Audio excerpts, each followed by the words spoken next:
이 확신이라는 단어는 두 가지의 의미에서 쓰이고 있는 것 같습니다. 첫 번째는 보통 세상의 사람들이 흔히 말하는 확신입니다. 이것은 자신의 의지와 감정에 기초한 확신이라고 할 수 있습니다. 이런 것을 다른 말로 자기 확신이다. 그러니까 여러분들도 어떤 일을 할 때 나는 이런 거 할 수 있어 막 이렇게 하면서 확신 가지고 이 정도의 준비와 이 정도의 나의 능력과 또 이런 어떤 조건 속에서 나 분명히 저거 이뤄낼 수 있다라고 하는 것, 이것이 자기 확신이라고 할 수 있습니다. 이거를 이 시대의 말로는 적극적 사고방식이다, 이렇게 좀 표현할 수 있습니다. 그런데 이런 세상 사람들이 말하는 이런 확신의 개념과 또 다른 차원의 확신이 있는데요, 그것은 바로 믿음의 공동체 안에서 말하는 확신입니다. 믿음의 공동체에서 말하는 확신은 자기에게 기초한 의지와 감정을 가지고 하는 것이 아니라, 이것은 하나님이 나에게 하신 약속을 근거로 해서 갖는 확신을 얘기를 합니다. 하나님이 나에게 어떠한 말씀을 주셨는지 나는 감정적으로 그게 이루어질 것 같지 않아도, 내 의지와 내 능력으로는 이것을 전혀 이룰 수 없을 것 같은 생각이 들지라도 이것을 약속하신 하나님의 능력 때문에 이것이 이루어질 것을 믿고 나아가는 것, 이게 바로 하나님이 주시는 확신이다. 이거를 다른 말로 믿음에 근거한 확신, 믿음의 확신이다. 그러니까 자기 확신이 있고요, 믿음의 확신이 있습니다. 우리 성도들이 세상에서 능력을 얻고 넘어지지 아니하고 승리를 이루려면 어떤 확신을 가지면 될까요? 자기 확신이에요? 믿음의 확신이에요? 확실해요? 예. 그러니까 적극적 사고방식은 자칫 잘못하면요, 우리를 이렇게 혼돈하게 만듭니다. 이 세상에서요, 이게 마인드 컨트롤하고 막 적극적 사고방식 할 수 있다 막 이런 거 외치면 다 된다라고 하는 것이 이 세상에, 그래서 이런 것이 이 프래그마티즘 속에서 막 나오잖아요. 근데 이거는 조금 위험한 생각입니다. 우리에게는 어떠한 것도 이루어낼 수 있는 능력이 없다는 걸 인정을 할 때, 나의 감정과 의지에 기초한 확신이 아니라 하나님의 약속에 기초한 확신을 가지고 나갈 수가 있어요. 이게 이제 우리가 이 세상을 이길 수 있는 아주 중요한 비결인데, 이런 확신 속에서 자신의 인생의 후반전을 정말로 멋지게 살았던 사람이 바로 사도 바울입니다. 지금부터 2000년 전에 초대교회 가장 위대한 복음의 사역을 감당했던 사도 바울, 이 사도 바울은 이 확신이 있었어요. 자기 확신이 아니라 무슨 확신이요? 믿음의 확신. 이 주님께서 주시는 약속의 말씀 하나 붙들고 사마리아와 땅끝까지 이르러 증인이 되어가신 이 말씀 때문에 자신의 삶을 저 안디옥으로, 에베소로, 고린도로, 나중에는 저 로마, 스페인까지 이 복음의 역사를 위해 달려갔던 사람, 그리하여 그 남은 자신의 인생의 후반전을 하나님이 허락하신 이 놀라운 약속을 끝까지 감당하다가 멋지게 이 세상을 마감한 사람, 바로 사도 바울입니다. 사도 바울은 어찌 보면 이 기독교 역사의 전무후무한 일을 해내신 분입니다. 어떻게 이런 일을 할 수 있었을까? 자기 확신이 아니라 믿음의 확신을 가지고 살아야만 이거 된다는데, 그럼 믿음의 확신을 갖기 위해서는 어떻게 해야 됩니까? 어떻게? 이건 이제 사도 바울이 오늘 본문 속에서 자신이 그 믿음의 확신을 가지고 어떻게 승리했는지를 고백을 하는 장면입니다. 이걸 가지고 우리가 한 세 가지로 나눠서 살펴보려고 합니다. 첫 번째로, 이런 믿음의 확신을 갖기 위해서는요, 하나님께서 나를 인정하고 계심을 믿어야 합니다. 한번 따라하겠습니다. 하나님이 나를 인정하신다. 믿으세요? 하나님이 나를 인정하고 계신다, 이걸 믿어야만 이 확신을 가지고 살 수 있다. 오늘 본문 24절과 25절을 한번 보겠습니다. 오늘 본문 24절과 25절 우리 다 같이 합독하겠습니다. 나는 이제 너희를 위하여 받는 괴로움을 기뻐하고 그리스도의 남은 고난을 그의 몸된 교회를 위하여 내 육체에 채우노라. 내가 교회의 일꾼 된 것은 하나님이 너희를 위하여 내게 주신 직분을 따라 하나님의 말씀을 이루려 함이니라. 아멘. 24절에서 아주 참 가슴에서 절절히 묻어나오는 고백을 하나 하고 계십니다. 지금 사도 바울이 이 골로새서를 로마의 감옥에서 쓰고 있습니다. 복음 전하다가 억울하게 잡혀가지고 지금 고난 가운데 있어요. 그런데 이 고난을 뭐라고 얘기를 하고 있어요? 현재 당하고 있는 나의 이 고난과 아픔, 괴로움을 어떻게 한다고요? 오히려 기뻐하고. 예수 그리스도를 믿는 것 때문에 주를 위하여 살기로 작정한 이 헌신 때문에 나의 마음에 당하는 이 아픔, 내 육체의 고난, 이런 것을 뭐 한다고요? 기뻐한다. 별로 놀라지도 않으시는데, 여러분들 예수 믿다가 조금 고난 당하고 아픔 당해가지고 상처받으면 어떻게 하세요? 기뻐하세요? 그냥 확 떠나버리잖아요. 다 뒤도 안 돌아보고 가시더라고 보니까. 근데 더 놀라운 사실은 예수 그리스도 때문에 받는 이 고난과 아픔을 오히려 기뻐한다고 했을 뿐만 아니라 앞으로 나에게 올 고난과 아픔이 있다면 나는 그것을 기꺼이 받겠습니다. 이거는 보통 사람이 할 수 있는 고백은 아니에요. 주를 위하여 내가 이렇게 축복이 주어지고 막 좋은 일이 일어나도 어떻게 합니까? 신앙생활 제대로 할까 말까 한데, 지금 사도 바울은요, 지금 현재 고난을 당하고 있고 억울하게 지금 갇혀서 감옥에서 이 편지 쓰고 있는 거예요. 주의 복음 때문에 이 복음 전파하다가, 그래서 이걸 골로새서를 옥중서신이라고 그러잖아요. 감옥에서 보내고 있는 편지다. 그래서 골로새 교인들에게 지금 그 고백을 하고 있어요. 내가 지금 고난 가운데 감옥에 있지만 나 이거 기쁘다. 그리고 앞으로 나에게 어떠한 고난이 올지라도 주님의 몸된 교회를 위하여 받는 고난이라면 내가 이 모든 것을 내 몸에 채우노라. 기꺼이 받겠다. 할렐루야. 우리는요, 축복이 주어지고 사명이 주어지고 귀한 직분이 주어져도요, 우리 직분 받으실 때 어땠어요? 다 사인하고 받았죠. 그렇죠? 어떻게 하겠다고요? 내가 주를 위해 살겠습니다. 주일 성수하겠습니다. 주님의 몸된 교회를 위하여 헌신하겠습니다. 복음을 위해 살겠습니다. 했는데 이거 사인하고 나서 얼마 만에 잊어버려요?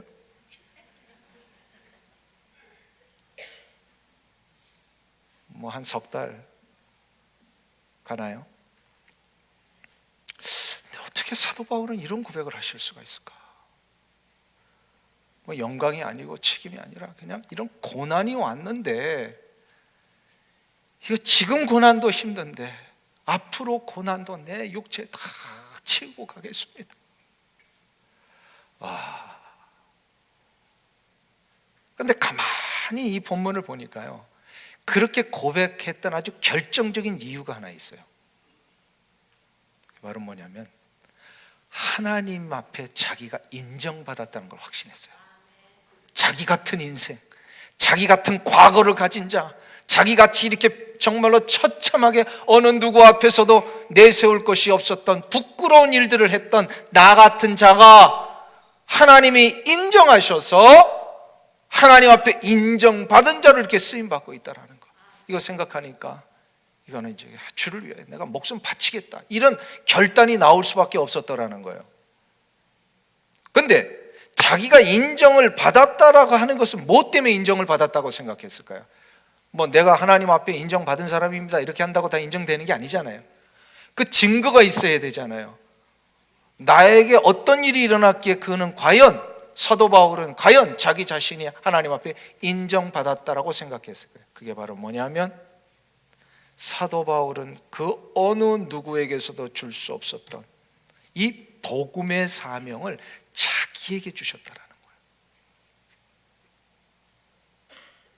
바로 하나님 앞에 인정받았다라고 하는 이 사실은 바로 복음 전파의 사명 때문이었어요. 다른 사람이 아니라 자기에게 이 복음 전파의 사명을 주셨다. 한번 가만히 생각해 보세요. 어느 누군가가 아주 중요한 일, 정말 이거는 실패하면 안 되는 일, 이런 것들은 누구에게 이걸 맡깁니까? 혹시 이렇게 일터에서 직장 이렇게 오너들이나 직장의 상사들이나 한번 부하 직원이나 일하시는 분들한테 이것만큼은 이거 잘못 맡겼다가 이거 큰일 나니까 이거는 이분에게만 맡겨야 돼. 그래서 어떤 사람에게 이걸 맡길 수 있어요? 이거는 믿을 수 있는 사람, 그리고 내가 이 모든 것을 다 감안하면서 이걸 감당할 수 있다라고 인정된 사람. 그렇죠? 예를 들어서 회사에서 회계 일을 맡은 사람 중에 북키핑 한번 잘못했다가는요 큰일 나잖아요. 그러니까 이건 믿을 수 있고 인정할 수 있는 사람에게만 맡긴 거예요. 하나님의 복음의 역사를 하나님이 지금 사도 바울 이전까지 수많은 구약의 역사들을 통해서 해오셨는데 그러나 이제 새로운 차원에서 복음의 전파를 이루어 가실 때 이거를 다른 사람에게 맡기지 아니하시고요, 누구에게 맡기셨어요? 사도 바울에게. 놀랍습니다. 이걸 깨달은 거예요. 나를 인정하셨구나, 하나님이. 여러분이 장로가 되고 권사가 되고 안수 집사가 되는 거, 하나님이 여러분을 왜 이거 주셨다고 생각하세요? 자격 여부를 따지는 게 아니에요. 사도 바울은 자격 때문에 이걸 받았다라고 하지 않고 무엇 때문에요? 비록 나는 아무것도 아닌 존재였는데 하나님이 나를 어떻게 하셔서? 인정하셔서. 여러분이 장로와 권사와 안수집사와 이 모든 직분을 받으셨을 때 왜 하나님이 이거를 주셨다고요? 여러분을 어떻게 하셨어요? 인정하셔서. 믿으세요? 그때 이거를 알고 사인했으면 더 가슴이 기뻤을 텐데. 근데 늦지 않았어요. 이걸 이제라도 알고 가면 되는 거예요. 내게 주신 이 직분은 뭐예요? 나를 하나님이 인정하셔서 주신 것이구나. 믿으세요? 제가 오래전에 지난 5월에 가정의 달에 이제 가정 그 시리즈를 하면서 남편과 아내에 대한 이야기를 했을 때 이런 걸 질문을 한 적이 있어요. 남편들이시여, 아내를 위하여 죽을 수 있습니까? 이렇게 외쳤을 때 몇 분이 대답을 했을까요? 손가락 5개 안에 꼽혀집니다. 그래서 이제 물론 그것 때문에 부부간에 어려움이 혹시나 일어나셨는지 모르겠지만 대답을 많이 못 하셨어요. 남편들이 못한 걸까요? 안 한 걸까요? 남편들이 아내를 위해 죽을 수 있습니다라는 대답을 못한 걸까요? 안 한 걸까요?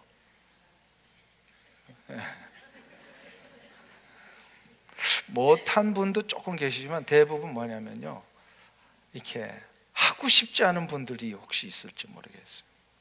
그러면 제가 아내들에게 좀 여쭙고 싶습니다. 이제 남편으로부터 이런 질문이 나올 때마다 나는 아내를 위하여 죽을 수 있습니다 라고 하는 이 대답이 나오기를 원하시는 아내 아무도 없으세요? 이런 질문이 나올 때마다 내 남편은 자신 있게 나는 아내를 위하여 죽을 수 있습니다 라고 하는 이 대답을 원하시는 분에게만 제가 오늘 가르쳐 드릴게요. 그 방법이 있어요. 그게 바로 뭐냐면 남편들을요 진정으로 인정하셔야 돼요. 진정으로 인정을 하셔야 돼요. 사람은요 누군가가 나를 진정으로 인정한다면 그를 위하여서요 모든 걸 다 할 수 있습니다. 진짜 나와 함께 있는 이 남편이 그냥 어쩌다가 내가 눈이 확 돌아가가지고 그냥 만나가지고 이렇게 그냥 몇십 년 사는 그런 사람이 아니라 정말로 하나님의 말씀에 기초해서 다시 한번 곰곰이 생각해 보니까 뭐예요?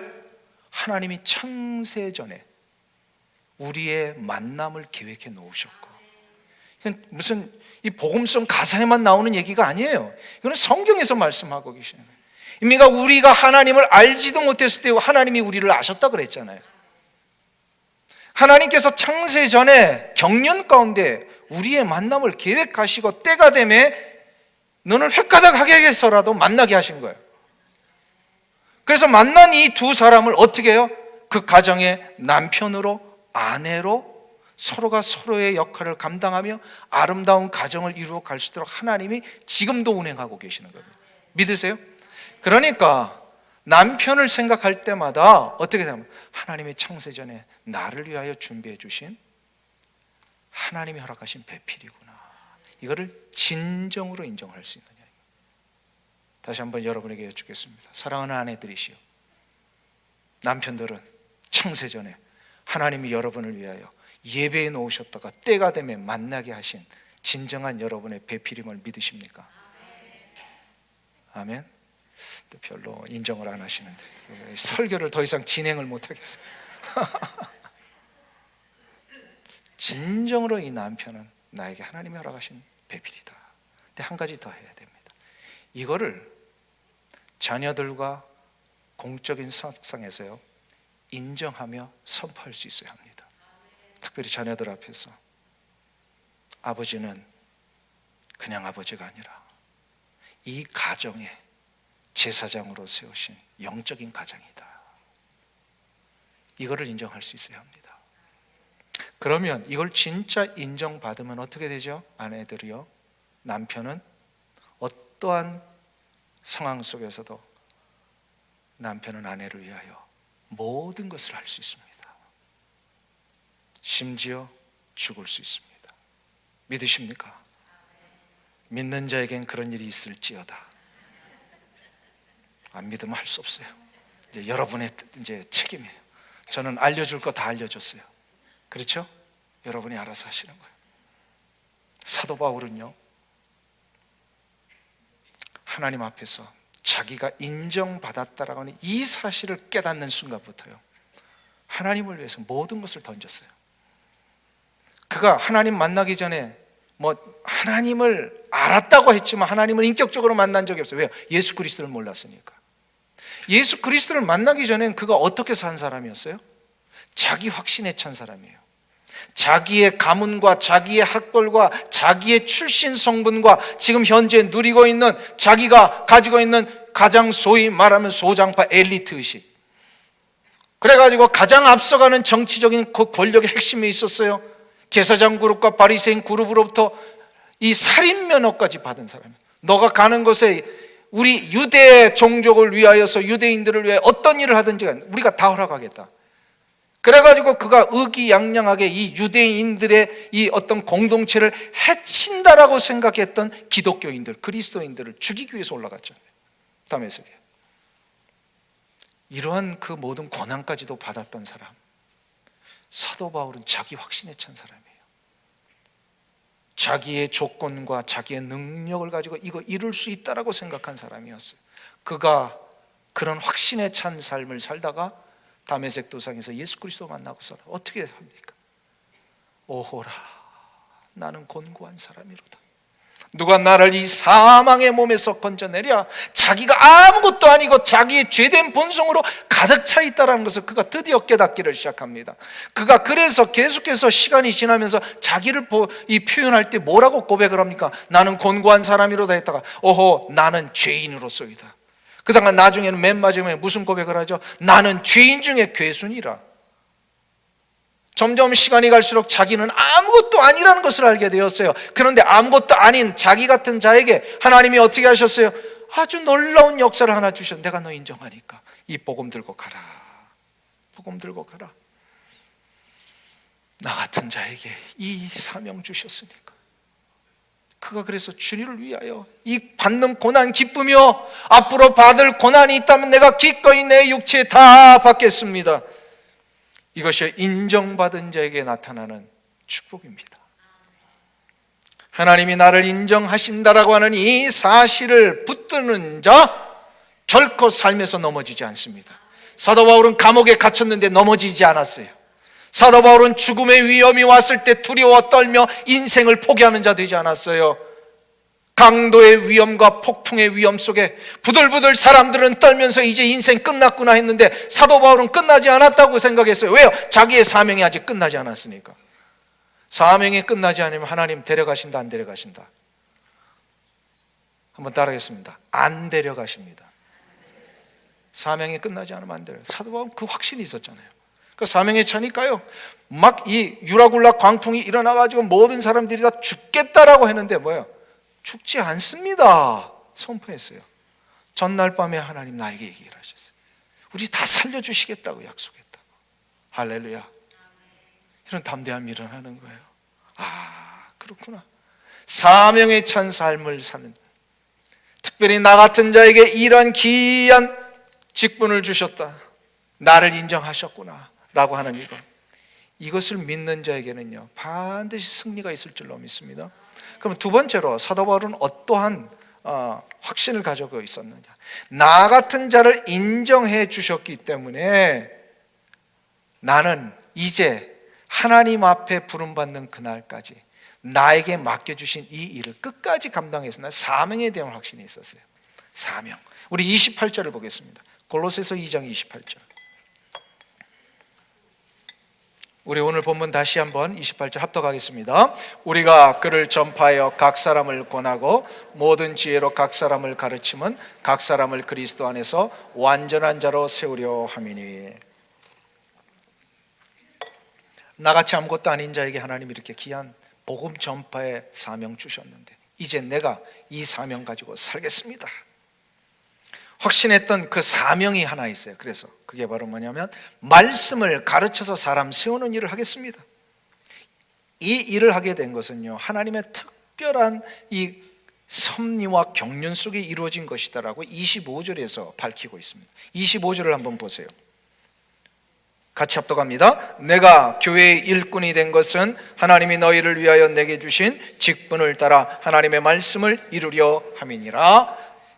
개역개정에서는 지금 이 직분이라고 잘 번역을 했습니다만 개역 성경에서는 더 뉘앙스를 잘 번역을 했던 거예요. 원래는 그게 바로 뭐라고 번역이 돼 있어요?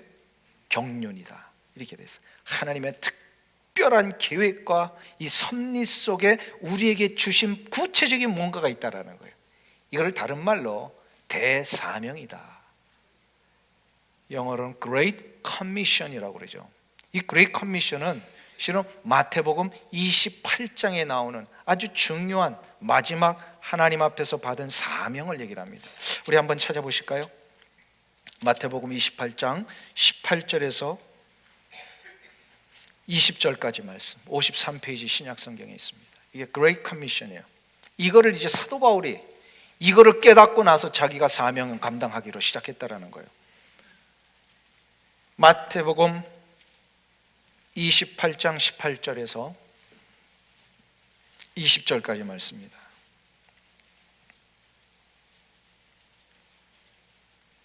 우리 다 같이 합독합니다. 예수께서 나와 말씀하여 이르시되 하늘과 땅의 모든 권세를 내게 주셨으니 그러므로 너희는 가서 모든 족속으로 제자를 삼아 아버지와 아들과 성령의 이름으로 세례를 베풀고 내가 너희에게 분부한 모든 것을 가르쳐 지키게 하라. 볼지어다 내가 세상 끝날까지 너희와 항상 함께 있으리라 하시니라.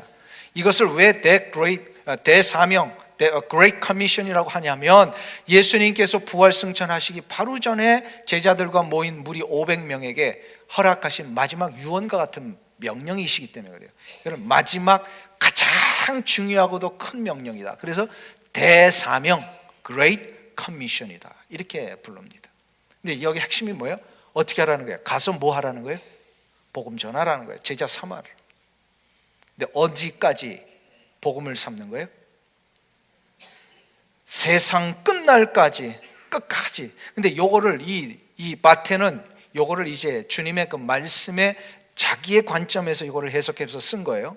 그런데 이거를 누가는 사도행전 1장 8절에서 아주 구체적인 그런 해석을 하면서 썼습니다. 1장 8절. 사도행전 1장 8절을 보세요.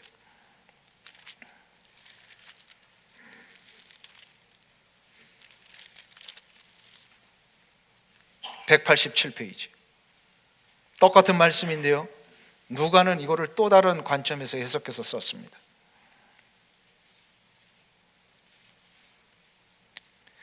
사도행전 1장 8절 같이 합독합니다. 오직 성령이 너희에게 임하시면 너희가 권능을 받고 예루살렘과 온 유대와 사마리아와 땅끝까지 이르러 내 증인이 되리라 하시니라. 사도행전은요 복음의 이 행전이다라고 할 정도로요, 이 복음이 유대 공동체 안에만 머무는 것이 아니라 이제 계속해서 이방인에게도 복음이 어떻게 전파되고 있는지를 잘 기록한 이 성경이 사도행전입니다. 그런데 사도행전에서 이 출발을 8절로 생각하는 이유가 여기 있는 거예요. 바로 뭐냐면, 성령이 너에게 임하시면 너희가 권능을 받고 예루살렘과 온 유다와 사마리아와 땅끝까지 이르다. 유대인의 공동체는 어디까지입니까? 지역적으로 예루살렘과 유대입니다. 그러면 이방인의 영향은 어디서부터 시작이 될까요? 사마리아와 땅끝입니다. 이거를 대사명으로 주셨다라는 거예요. 그런데 사도 바울 이전까지는요, 이거를 미처 깨닫지 못했어요. 그래서 심지어 베드로조차도요, 복음은 누구에게만 전해야 된다고 그랬어요? 유대인에게만 전해야 된다고 그랬어요. 그러니까 사도 바울 이전까지는 모든 복음, 구원의 역사, 하나님이 이루시는 구원의 역사는 유대 공동체 안에만 이루어져야 된다라고 하는 생각을 가지고 있었어요. 그런데 하나님이 사도 바울을 부르셔서 그게 아니고, 이 복음의 역사와 구원은 유대인들을 넘어서서 이방인들, 곧 땅끝까지 전파되어야 한다. 믿으십니까? 이거를 깨달은 자가 사도 바울이에요. 주님이 이 동일한 명령을 주셨는데, 그레이트 커미션을 주셨는데, 이거를 제자들조차도 잘 깨닫지 못했다가 나중에 이제 누가와 함께 사도 바울이 이거를 깨달은 거예요. 이거를 깨닫고 나서, 아하, 그렇구나, 나의 사명은. 그래서 처음에는 유대 공동체 안에 복음을 전했는데 잘 되지 않았어요. 오히려 핍박이 너무 심했어요. 그래가지고 사도 바울이 아주 확실하게 이제 돌아섭니다. 그래서 유대인들을 넘어서서 이방인 공동체 복음 전하는 거. 그래서 사도 바울은요, 이 이전까지 아무도 알지 못했던 이 복음의 이 사명을 비로소 사도 바울에게 이걸 깨닫게 해주신 거예요. 비밀을 깨닫게 해주셨다. 그래서 이 비밀은 예수 그리스도이십니다. 예수 그리스도의 비밀을 깨닫고 나니까 예수 그리스도께서 원하시는 뜻이 무엇인지를 확연히 드러난 거예요. 자기에게 이 비밀을 가르쳐 주셨어요. 할렐루야.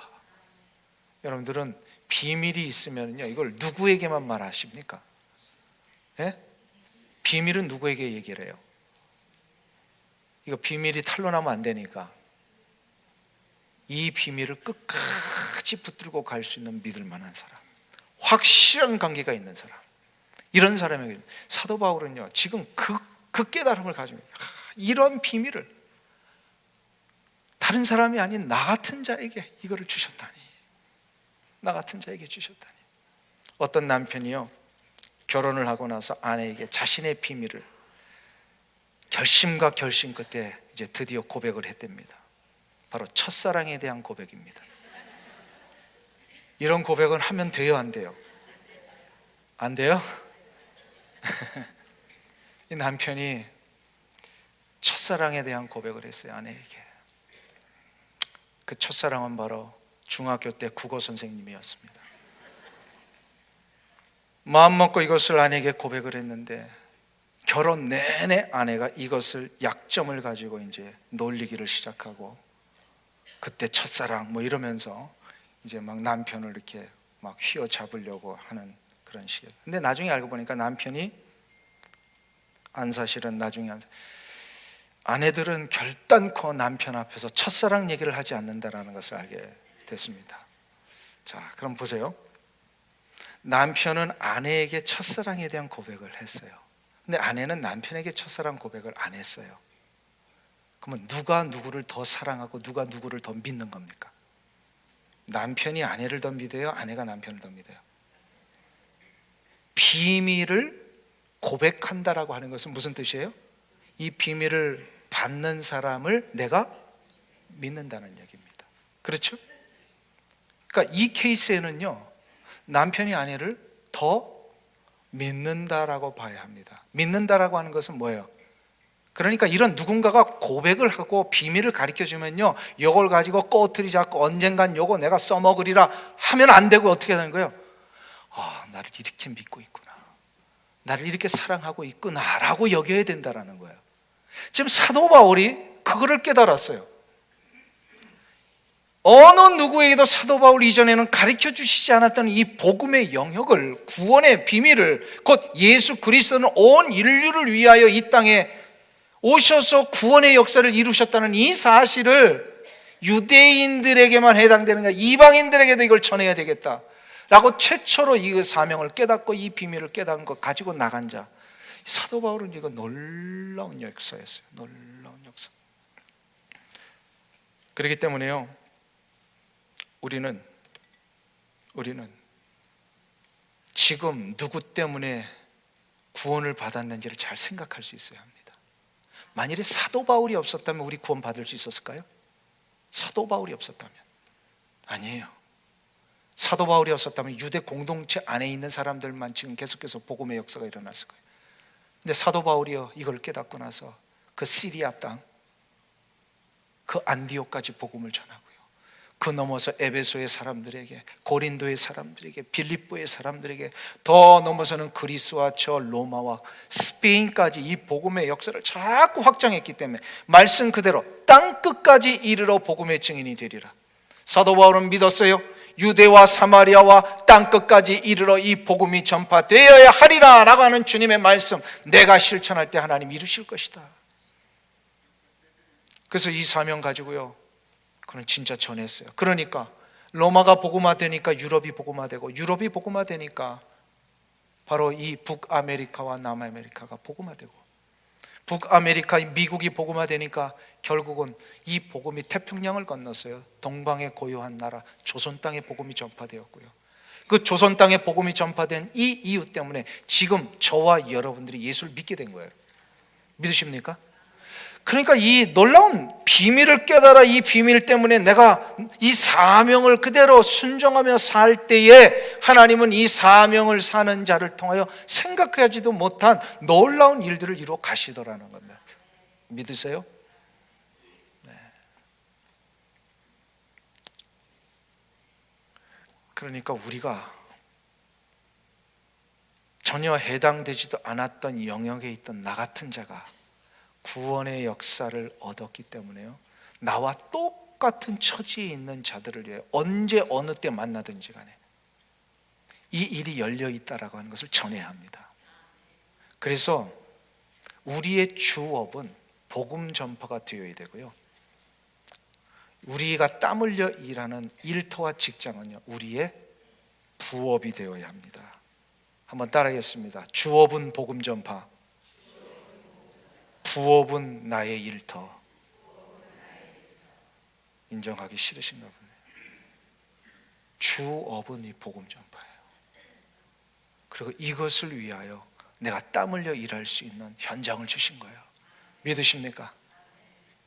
1948년에 우리 대한민국 역사에 아주 놀라운 일들을 하나 시작을 했습니다. 5월 31일에 일제 36년의 그 아픔을 이기고 해방을 맞은 후에 첫 재헌국회가 이루어졌습니다.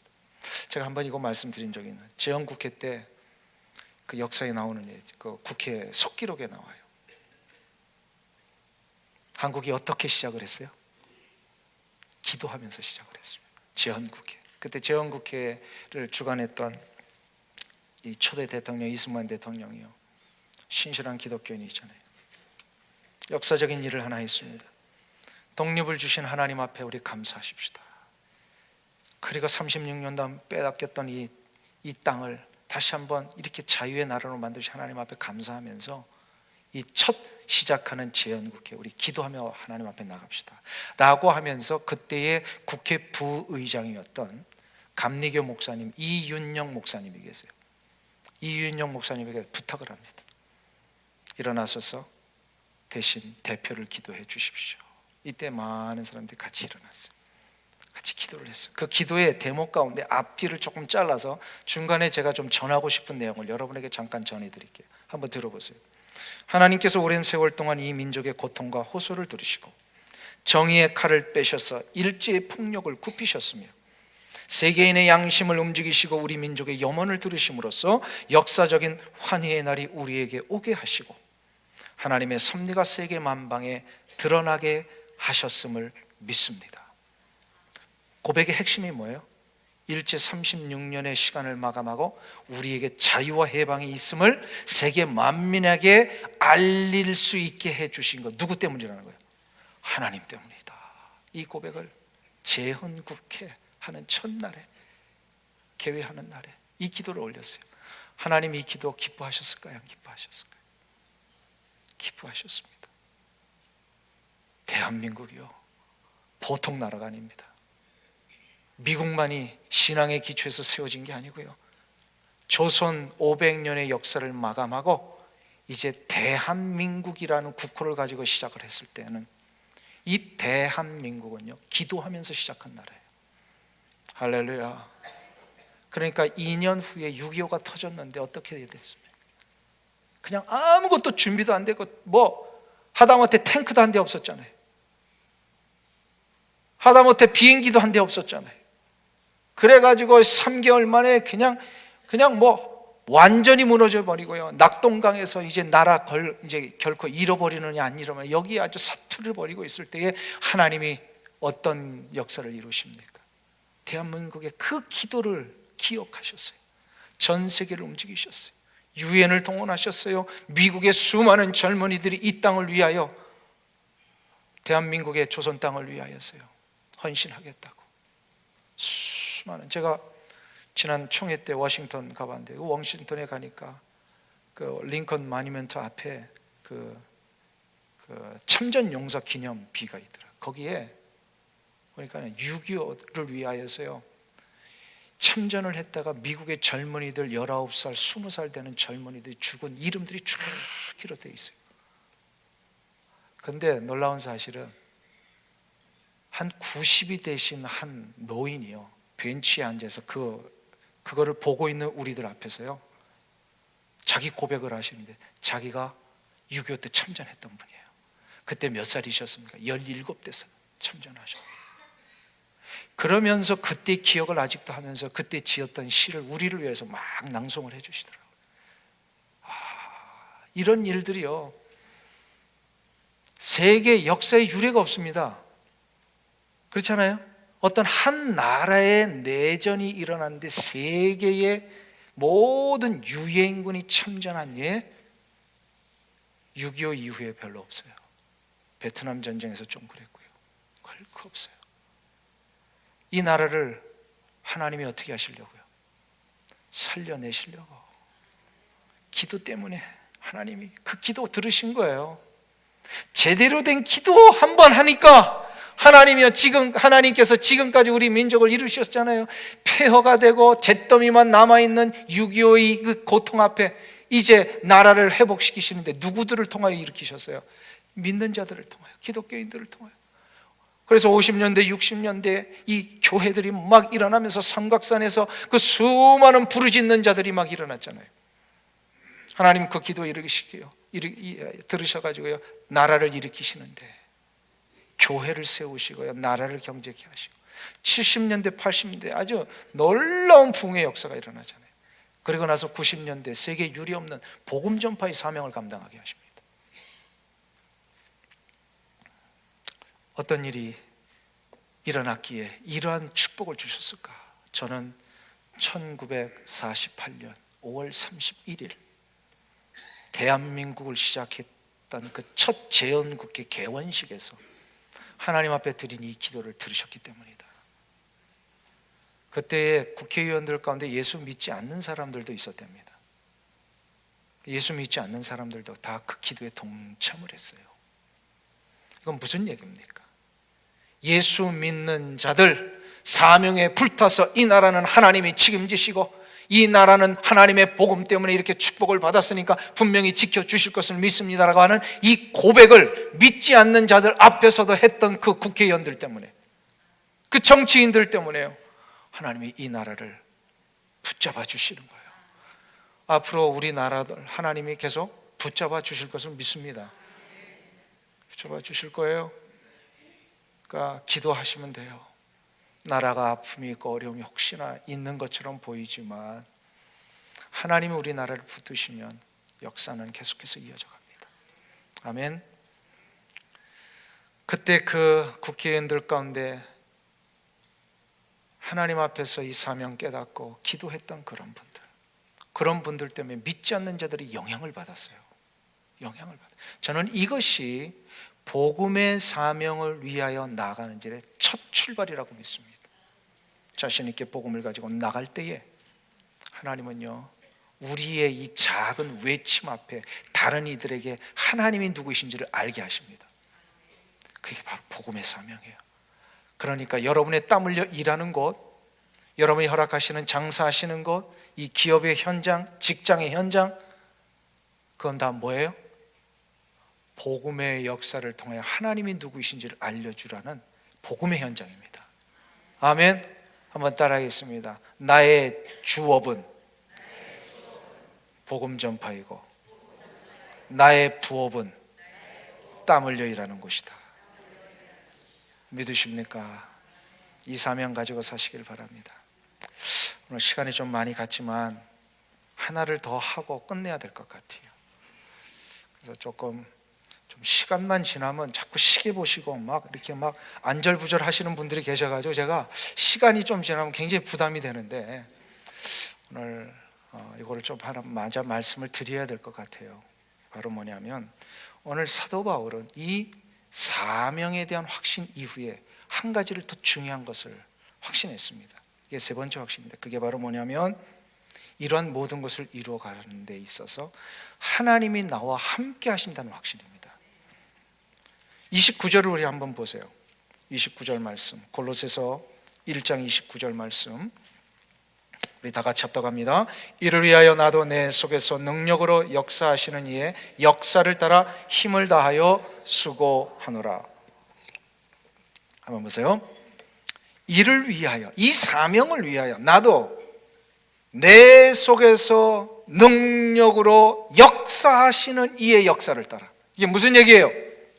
이 사명을 감당하도록 하나님이 내 안에서 능력을 부어주시고 이것을 감당할 수 있도록 힘을 더하여 주시는 분이 하나님이시다.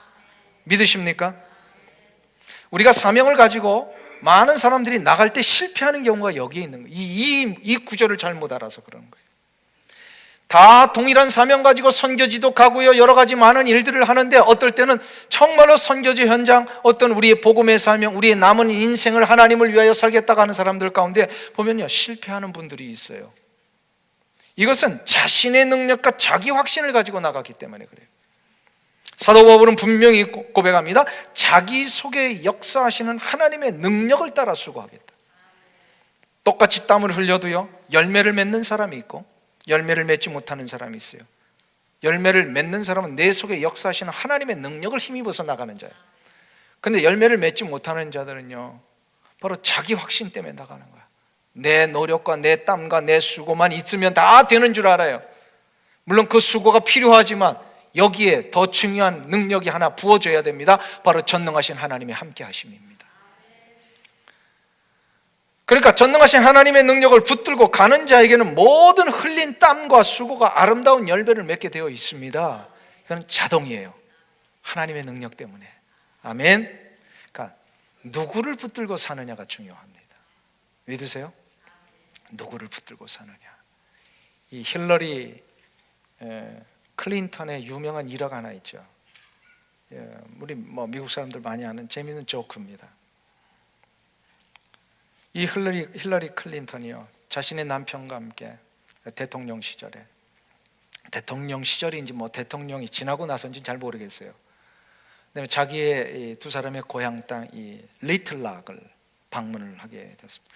한적한 시골 동네를 지나는데 한 주유소 앞에 낯익어 보이는 한 남자가 이 풀 서비스 가스 스테이션에서 차에 이렇게 가스를 넣어주고 있었습니다. 알고 보았더니 이 힐러리 클린턴의 오랜 옛 고등학교 동창생이었어요.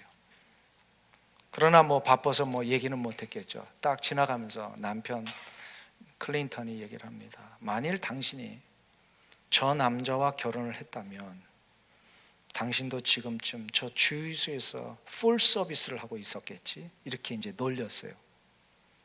이때 힐러리가 남편에게 이렇게 대답을 합니다. 아니지. 바로 저 친구가 대통령이 되었겠지. 이렇게 얘기를 합니다. 무슨 얘기인지 아직 파악을 못 하시는 분이 계신데, 무슨 얘기의 핵심이 뭐예요? 누구를 만나느냐에 인생이 달려 있습니다. 누구를 만나느냐. 이 자리에 앉아 계신 분들은 누구 때문에 지금까지 인생을 오셨습니까? 혹시나 잘못 붙들은 누구 때문에 인생에 좀 아픔이 있었고 어려움이 있었다. 이제는 괜찮아요. 이제부터 잘하시면 돼요. 그게 바로 뭐냐면 나의 유일한 힘이시며 능력이 되신 전능하신 하나님 붙들고 사시면 됩니다. 사도 바울이 이 믿음이 있었던 거예요. 자기 확신으로 살 땐 뭐예요? 그냥 혈기만 앞섰고요, 살기가 등등해서 사람들 피곤하게 만들고 사람들 막 어렵게 만들었는데요, 자기 안에 역사하시는 하나님의 능력 붙들고 사니까 뭐예요? 사람들을 화합시키고 회복시키고 일으키고 공동체를 복되게 하고, 그리고 자기 자신이 기쁘고. 할렐루야, 할렐루야. 그럼 하나님을 어떻게 붙드는 겁니까? 하나님을 어떻게 붙들어요? 붙드는 건 다른 게 아닙니다. 하나님이 나와 함께 계시다라고 하는 것을 믿고 가는 게 붙드는 거예요. 아멘. 그래서 이 유명한 이 다윗의 고백이 하나 있잖아요. 시편 18편 1절과 3절에 나의 힘이 되신 여호와여 내가 주를 사랑하나이다. 여호와는 나의 반석이시여 나의 요새시여 나를 건지시는 이시여 나의 하나님이시여 내가 그 안에 피할 나의 바위이시로다. 사랑하는 성도님 여러분, 하나님이 여러분의 피할 방패이시며 산성이시며 바위가 되심을 믿으십니까? 그 하나님을 믿고 나갈 때 다윗이 골리앗을 물리친 것은 우리 인생을 이길 수 있고요, 사도 바울이 그 어떤 곳에서도 기쁨을 유지할 수 있었던 것처럼 우리의 삶의 환경에서 전능하신 하나님 때문에 기쁨과 감사와 감격으로 이 세상을 승리할 수 있을 줄 믿습니다. 이 은혜가 여러분들 가운데 일어나시길 주 이름으로 축원합니다. 기도하겠습니다. 전능하신 하나님, 자비하신 주님, 사도 바울이 주님 앞에 깨달았던 이 세 가지의 확신, 우리도 소유하며 살기를 원합니다. 하나님은 나를 인정해 주심을 믿습니다. 이 믿음을 가지고 우리도 어느 곳에 있든지 무엇을 하든지 끝까지 사명을 가지며 살게 하여 주시옵소서. 이 사명을 가지고 살 때마다 나의 확신, 나의 능력, 나의 의지가 아니라 내 속에서 역사하시는 하나님의 힘을 통하여 나의 바위이시며 방패이시며 인생의 유일한 피난처 되신 하나님만을 의지하며 붙들며 나갈 수 있는 귀한 인생의 승리자가 되게 하여 주시옵소서. 예수님의 이름으로 기도하옵나이다. 아멘.